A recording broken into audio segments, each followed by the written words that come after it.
Thank you, Mr. Chairman. Mr. Chairman, I have an opening statement that I would request be submitted for the record. Without objection. Thank you.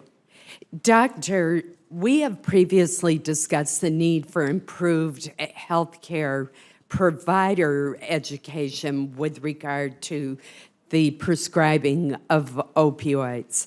Medicaid beneficiaries are prescribed pain relievers at a higher rate than those with other sources of insurance, and they also, not surprisingly given the higher rate, have a higher risk of overdose from prescription opioids, heroin, and fentanyl.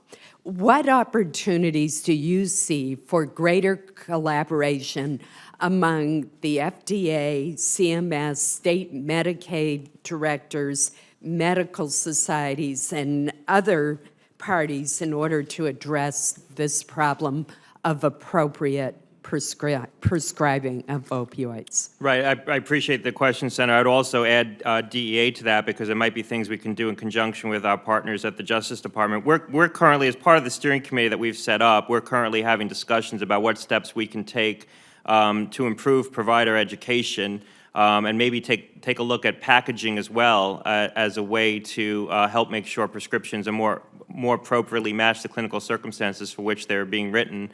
I don't want to get too far ahead of that process other than to say that this is something that's at the top of the list of things that we're looking at right now, what additional steps we can do under our current authorities, both through the risk management plans that we currently promulgate in conjunction with opioids, the approval of opioids and other narcotics, other scheduled drugs, as well as in partnership potentially with the DEA, which obviously has authority to potentially look at certain requirements as part of the process for giving a DEA license to individual practitioners.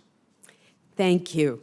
As you know from our numerous discussions, the Senate Aging Committee last year undertook a major investigation examining the explosion in prices of off-patent prescription drugs for which there is no generic equivalent. In one case, a drug was purchased by a company that played absolutely no role in developing the medicine and then raised its price by 5,000% overnight.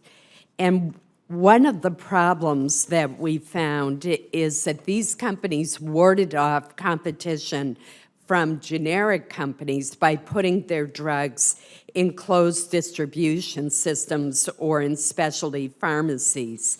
And the intent in doing so was to delay access or even block access to a sufficient quantity of the brand name drug to do the bioequivalency studies that the FDA requires.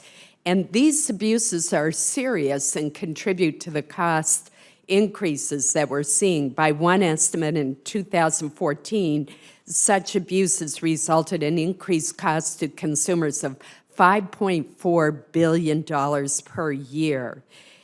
I've had extensive conversations in hearings and privately with Dr. Janet Woodcock about this problem, and she has testified that FDA has done 150 referrals to the FTC to take a look at this anti-competitive process without any success, and she suggested that there needs to be a law change in order for the REMS system not to be abused. I know that you've testified before the House Appropriations Subcommittee and noted your concern about this type of anti-competitive behavior. Should Congress revise the REMS law as suggested by Dr. Woodcock, since there's only so much that FDA can do now about the problem?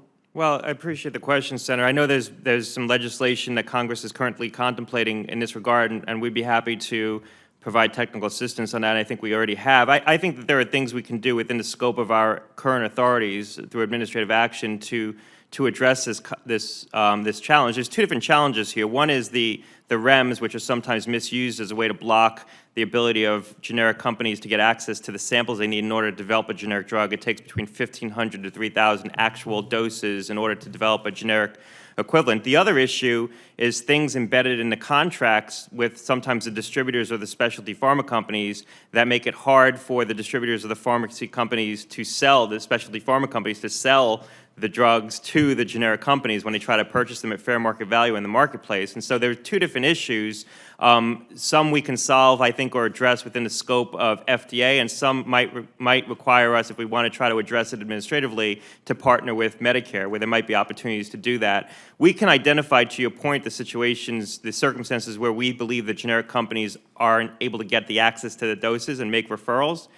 We can't fully address some of the commercial restrictions that prevent them from getting access to those doses, but we could in partnership with other agencies. Thank you.